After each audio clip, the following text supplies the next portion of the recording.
12 noon. News from across the states, 4 p.m. And our major news at 6 p.m. Citizen FM 93.7. Always precise in news broadcast. Hello, Abuja. You are listening to 93.7 Citizen FM, the latest radio station based in Nigeria's capital. Our station seeks to broadcast a broad mix of culture and views with priority given to development programming to enable residents share ideas and opinions, music and drama. At Citizen FM, we believe in progressive talk and solution-driven conversation. Our aim is to build a united Nigeria by bringing people of diverse culture together through communication. Enjoy listening to 93.7 Citizen FM. We are more than just a radio station. We are a part of your life.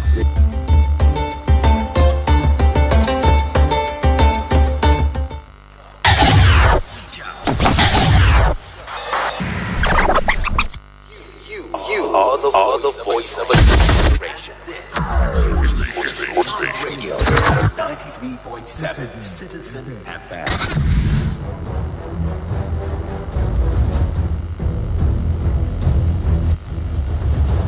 Time for news on the hour.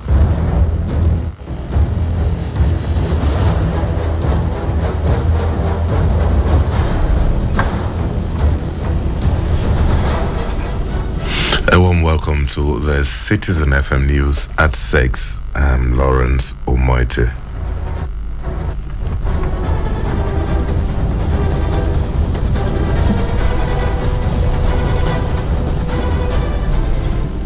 The Supreme Court on Thursday upheld the victory of President Bola Tinubu in the February 25th presidential election. The Apex Court in its ruling dismissed the appeals by a presidential candidate of the People's Democratic Party, Atiku Abubakar, and his Labour Party counterpart, Peter Obi. The 7-judge panel ruled as without merit the opposition's appeal over claims of fraud, electoral law violations, and President Tinubu's ineligibility to run for the president. The Apex Court trashed all the grounds of appeal of Atiku and PDP on qualification, non-compliance with the Electoral Act, the 25% vote in the FCT, and the electoral malpractice.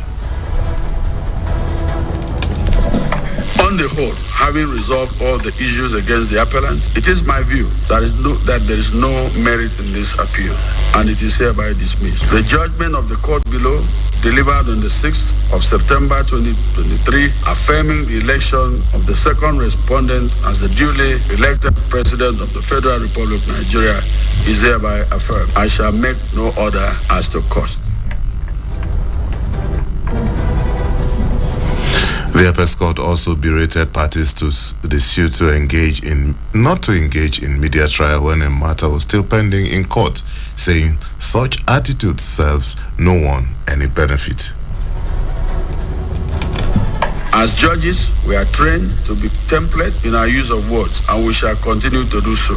Litigants are advised to trust the court whenever their matters are before it. It is very unbecoming these days that while a matter is pending in court, litigants engage in press conference, analyzing the case, reaching conclusion. Based on this, some of their followers send threatening messages to judges and justices. Matters in court are said to be sub judice, and as such, parties and probably their counsel should refrain from media trial and media judgment. I need not say more on this. A word is enough for the wise. This issue has nothing positive to offer the appellants.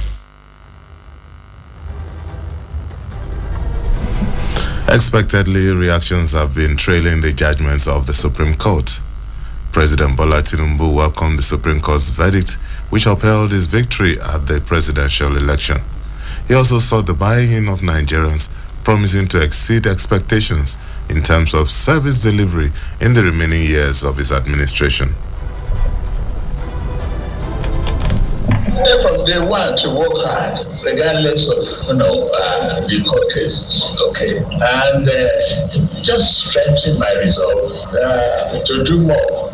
A challenge of this nature and a future of this nature is more work, more hard work, more dedication. And just appeal to the sense of patriotism of Nigeria to have a change of mindset. Let us be positive about our country. We are ready to contribute in all ways possible. There's no promise of El Dorado from day one. We're all in this boat of diversity. A member of the same family, living in the same house, but staying in different rooms. And it is important that we recognize that we have no other country but this one.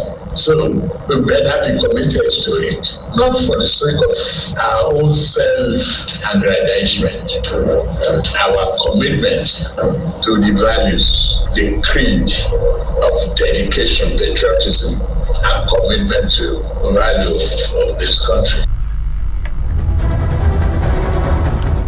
Also reacting moments after the Apex Court dismissed the appeals, Chief of Staff to the President, Femi Gbajabiamila, hailed the opposition for exercising their rights by approaching the court, but said that all that must end now so that the President can focus and take the country where it should be. We now have to all come together as one country, one people, and move ahead and take this country where it rightfully should be. The president, if you know him very well, is a Democrat. He's not now that he's extending his hands of fellowship, he's always done that. He will continue to do that, and will continue to do so on his behalf. Governance is about everybody. It's not about a party. It's not about an individual. And if we do not come together now, then we'll have ourselves to blame. Opposition is not, you don't oppose for the sake of opposition. Elections are over, litigation is over. All litigation must come to an end. Now is the time for governance. Distractions over. So yes, Mr. President, the APC and all rightful thinking members of the society must come together, no matter what party you belong to address the issue of governance. Chairman of the All Progressives Congress, Abdullahi Ganduje, Governor of Ogun State, Dapo Abiodun, and the Minister of the Federal Capital Territory, Nyesom Wike, all hailed the judgment and said it was now time for the President to focus on governance. The President, in his magnanimity, I'm sure will now again reach out to all to join hands with him in his renewed hope agenda. APC was his platform, but the Nigerian state is where he's president. So this is not just a victory for our party APC, it's a victory for the country. So I congratulate Mr. President, and I think that this has come to the end. No more speculation. So Mr. President can focus and do what he's supposed to do for Nigerians. And also I have to use this opportunity to congratulate politicians, to congratulate the leaders of the opposition political parties, because it is better for them to resort to judiciary, which they have done so, rather than taking, arms against each other. So we have to congratulate our politicians for resorting to judiciary, and the judiciary has done well. It means that democracy is getting matured in Nigeria, and we are happy with that. Also, former President Muhammad Buhari has hailed the Supreme Court verdict that upheld President Bola Tinubu's election, asking the opposition to team up with him to move Nigeria forward. Buhari said this in a statement by his spokesman, Garba Shehu, minutes after the Apex Court dismissed appeals by Peter Obi of the Labour Party and Atiku Abubakar of the PDP. He noted that the judgment is a welcome relief to him and to a majority of citizens in the country. Meanwhile, the People's Democratic Party says the Supreme Court verdict affirming President Bola Tinubu's victory in the February 23 election is disappointing and trashed the expectation of Nigerians. It accused the Supreme Court of condoning serious issues of forgery, falsehood, and perjury on the altar of technicalities. It however urged Nigerians not to be discouraged or allow the judgment to distract from their collective quest for the entrenchment of a credible electoral system. In the same vein, the Labour Party has rejected the judgment of the Supreme Court affirming the victory of the president. Reacting to the verdict, Julius Abure, the party's national chairman, called on the international community to rise and defend democracy in Nigeria. Abure also described the judgment as shocking and surprising. Well, away from election matters to business news now, the National Cashew Association of Nigeria has called for urgent government intervention to stem the tide of foreign invaders in the country. National Consultative Meeting of the National Cashew Association of Nigeria aimed at sensitizing cashew farmers and exporters on steps against foreign invaders was held in Lagos. The national president, Joe Ajanaku, who made the call at a consultative meeting aimed at sensitizing farmers and exporters on the need for unison in steps against foreign invaders, highlighted jobs creation as one of the major impacts of the country's economy.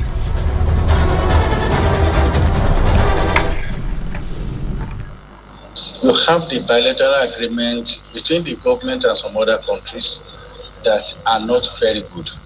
Let me give you an example. If you export essentially from Nigeria and you put Nigeria as a country of origin and you ship to China, they are going to charge you 10% tariff. But if you put Nigeria as your country of origin, you pay 0 tariff. So because of that, most foreigners or other people, they export Nigerian products by getting the origin of other countries. And such money doesn't come back to this country. But we who are Nigerians would rather go and pay that 10% and we still compete with those people who uses other countries of origin. In their remarks, the Secretary, Board of Trustees of the Association and other stakeholders decried low productivity as one of the major challenges, but leaving the sector while emphasizing the need for government to address some of the challenges farmers face by making more arable land available for cultivation in Nigeria. Vice President of Nigeria has also showed interest in seeing that we promote the local production before we go into processing. Because if you don't have what to process, you cannot go into it. So we are trying to see how we promote production in the country. It will really generate a lot of foreign earning for us. Government also has to make sure that the interests of the farmers and other local players are protected. So government, we need more patriotic inputs in all of this. If I look at the business angle, the problem is profitability and debt portfolio. You hardly can do cashew and you will not record huge losses. And what is the basic reasons for the losses? That is the quality of what we are getting from the farm down for exports. It's always below standard. You know, you meet a lot of people that want to dupe you, take your products and not pay for that, not pay good, don't pay fair prices for those things. And most importantly, the delays that people encounter at the port. And I'm thinking every other port in Nigeria. So if there's a way we can streamline some of these things and make exportation seamless and fast, it will help. And on the foreign scene, Ousmane Sonko, a detained Senegalese opposition figure who has been on hunger strike, has regained consciousness after falling into a coma on Monday, according to one of his lawyers. Mr. Sonko has faced a series of legal battles over the past 2 years. In June, he went on trial for rape, but after being acquitted on that charge, he was sentenced to 2 years in prison for corrupting youth. And in sport, Nigeria has retained their 40th position in the latest FIFA men's ranking for October. This is despite recording a win and a draw in their last friendly games during the international break. Their only games since the last FIFA World Ranking in September. Although the Super Eagles gained 1.62 points in the month under review to take their total points to 1,490, they however maintain their position at the 40th place. And that's the Citizen FM News at 6. I'm Lawrence Omoite. Good evening.